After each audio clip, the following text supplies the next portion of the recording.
Hansı birimiz əzmkarıq? Ya Rabbi, bir daha məni o günahda görməyəcəksən. Hay, hər həftə görür səni. Elə deyil. Kim bacarır? Bu nəfsi ki qınıyırsan, hər dəfə Allah'a yaxınlaşır, hər dəfə bağışlayırsan, nəfslə əməl başı, nəfs səni qınıyır, sən nəfsi qınıyırsan, bu nəfs Allah Taala'nın sevdiyi nəfslərdəndir. Dəlil nədir? Allah Taala ona and içmişdir.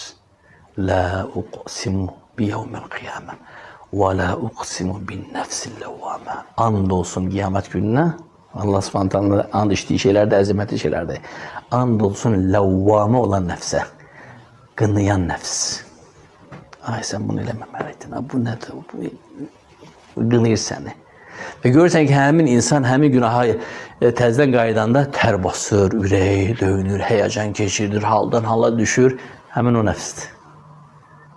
Ləvvama, qınayır. Neyinirsən? Təzə tövbə eləməmişsin, təzə ət verməmişsin. Sənin də sifət var, nə qədər insan ət verər, nə qədər ət poza bilər.